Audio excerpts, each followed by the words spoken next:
quick review. Quick review of all the sectors. Quick review of the all the sectors. ये India VIX का chart है. India VIX के chart पे देखा जाए तो ये 18.59 पे अभी इंडिया विक्स चल रहा है. बट चार्ट के हिसाब से वो मैग्नेट जोन पे है, यानी कंफ्यूजिंग जोन पे है. अब कंफ्यूजिंग जोन का मतलब ये है कि इंडिया विक्स जो है वो अभी भी स्टेबल ही है और शायद वो यहाँ से 19 पॉइंट से ऊपर जाए या फिर 16 पॉइंट से नीचे जाए. 19 पॉइंट से ऊपर जाएगा तो फियर सेक्टर बढ़ सकता है और 16 के नीचे जाए तो मार्केट में स्टेबिलिटी आ सकती है. Second, metal sector. Metal sector का चार्ट को अगर देखते हैं तो उसने अपना टॉप बना लिया है. ये डेली फ्रेम का चार्ट है, टॉप बना लिया है और वो इनसाइड बार पे है. तो जो मेटल सेक्टर में जो रैली थी वो रैली अब यहाँ से कंटिन्यू नहीं होगी, वो शायद प्रॉफिट बुकिंग में आएगी. IT sector. आईटी सेक्टर का चार्ट ये बोल रहा है कि उसने अपना डाउन ट्रेंड वापस से डिमांड जोन के लिए तैयारी शुरू कर दी है. यानी आईटी सेक्टर के अंदर इन्वेस्टमेंट की अपॉर्चुनिटी जो अभी है वो अब ख़त्म हो चुकी है और वो डाउन ट्रेंड में है. PSU sector. पीएसयू सेक्टर ने जस्ट आज से मुझे लग रहा है कि शायद अगर यहाँ से बाउंस बैक मारेगा या तो फिर बाद में यहाँ से वो नीचे की रैली शुरू कर देगा. अगर बैंकिंग सेक्टर में अगर हमारा रुपया जो कल $94 तक टच कर गया था वो अगर और भी डाउनग्रेड होता है तो पीएसयू सेक्टर डाउन ट्रेंड में जाने की तैयारी है.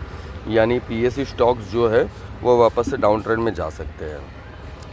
Nifty bank same magnet zone पे है और बैंक निफ्टी अभी भी कंफ्यूजिंग जोन में है कि वो ऊपर जाए या नीचे जाए, उनका अभी डिसाइडिंग करना तय नहीं है.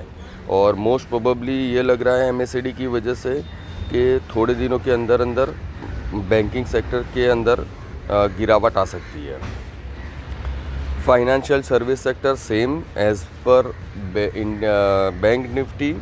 फाइनेंशियल सेक्टर ने तो अपना डाउन ट्रेंड शुरू किया हुआ है पर मैग्नेट जोन पे शायद वो रुकेगा.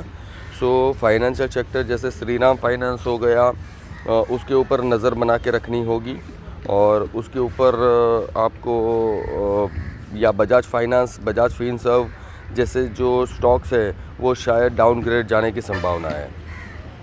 FMCG sector. एफएमसीजी सेक्टर ने काफ़ी अच्छी रैली दिया है, अब वो थोड़े ही दिनों में वो पॉज लेने की संभावना है. Pharma sector. फार्मा सेक्टर ने अपना अपसाइड मूवमेंट कंटिन्यू करना शुरू कर दिया है और वो अभी ऊपर जाने की संभावना है. Nifty mid cap. Mid cap में इनसाइड बार बन रहा है पिछले 3 दिनों से. अगर वो इनसाइड बार का ब्रेकआउट ऊपर की तरफ देता है तो बहुत ज़्यादा उम्मीद नहीं है कि ऊपर जाएगा, बट वहाँ से ये नीचे आने की संभावनाएं हैं. तो और सेंसेक्स की बात करें तो वो ऑलरेडी डाउनग्रेड में आ चुका है. As per the bank Nifty और निफ्टी की तरह ही सेंसेक्स ने अपना डाउनग्रेड शुरू किया है. अब आगे देखते हैं कि वो रिकवरी करता है या फिर मतलब रिकवरी करके मैग्नेट जोन पे जाता है या फिर डिमांड जोन तक आने की संभावना है. निफ्टी सेम अभी भी मैग्नेट जोन पे है. देखिए हम लोगों को एक बात समझनी है कि पिछले 4-5 दिनों में या 6 दिनों में जब भी हमारा पैसा नहीं बना है वो ड्यू टू मैग्नेट सेक्टर है. मैग्नेट जोन जो है वो हमेशा कंफ्यूजिंग जोन रहता है कि मार्केट डिसाइड करता है कि मुझे यहाँ से ऊपर जाना है या फिर वापस से मुझे नीचे गिर जाना है.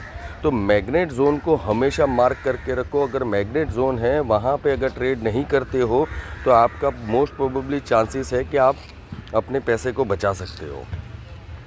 निफ्टी 500 इंडेक्स वो भी डाउन ट्रेंड की शुरुआत करने की तैयारी कर रहा है. कंजम्पशन इंडेक्स भी सेम निफ्टी की तरह मैग्नेट जोन के ऊपर है. मैग्नेट जोन के ऊपर है, दैट्स वाई वो कंफ्यूजिंग जोन में है. मतलब ओवरऑल मार्केट जो है ना मैग्नेट जोन पे है हमारे इंडिकेटर के, जिसलिए वो पिछले 6 दिन से कंफ्यूजिंग जोन में है कि ना तो वो ऊपर जा रहा है ना तो वो नीचे जा रहा है. थोड़ा नीचे जा रहा है, थोड़ा ऊपर जा रहा है, इसलिए हम लोगों को डिसाइडिंग करने के लिए अभी टाइम है. मिड कैप ने काफ़ी अच्छी रैली दे दी है. अभी भी इनसाइड बार ही बना रहा है. वो ना तो डे हाई को पिछले 3-4 दिनों के हाई को क्रॉस कर रहा है ना तो लो को क्रॉस कर रहा है, तो कंफ्यूजिंग जोन में है.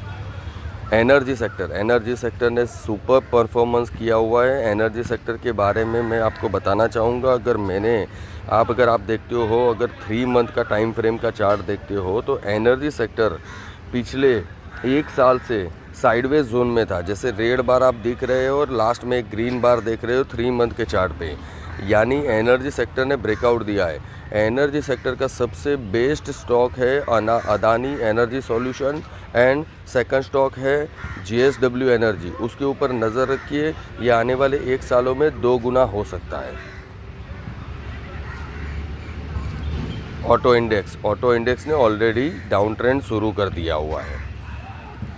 रियलिटी सेक्टर अभी भी इनसाइड बार की पैटर्न के अंदर है और इनसाइड बार की पैटर्न के अंदर अभी भी उसने ब्रेकडाउन दिया नहीं है और हो सकता है कि रिकवरी करे रियलिटी सेक्टर, बिकॉज़ वॉर ख़त्म होने के बाद सबसे ज़्यादा मनी जो फ्लो होता है वो रियलिटी सेक्टर में फ़्लो होगा, बिकॉज़ सबको इंफ्रास्ट्रक्चर की ज़रूरत होगी।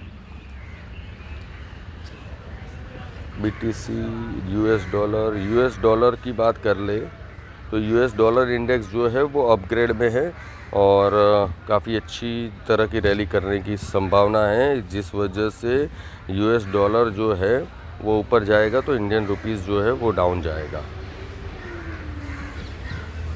और थोड़ा सा BTC पे चले जाते हैं। BTC मैग्नेट जोन पे आने की तैयारी है। बिटकॉइन, इथेरियम साइडवेज जोन पे है। Solana almost sideways. गोल्ड जो है वो भी साइडवेज जोन पे है। ये बॉक्स पैटर्न बना चुका है। ये बॉक्स पैटर्न को अगर हम ध्यान से देखते हैं तो गोल्ड के अंदर जो भी ट्रेडिंग की अपॉर्चुनिटी बनेगी वो इस बॉक्स को जब ब्रेकआउट करेगा तब जाके गोल्ड के अंदर हम लोगों को अच्छा मूव आने की संभावना है। अगर वो ऊपर की तरफ ब्रेकआउट करता है, जो प्रोबेबली लग नहीं रहा है, गोल्ड नीचे जाने की संभावनाएं लग रही है। अगर ऊपर की तरफ करता है तो बड़ी रैली आ सकती है, पर नीचे की तरफ जाएगा तो मैग्नेट जोन पे वापस से $4,400 के आसपास वापस से आ सकता है। ये था छोटा सा एनालिसिस। होप आपको पसंद आएगा ये एनालिसिस।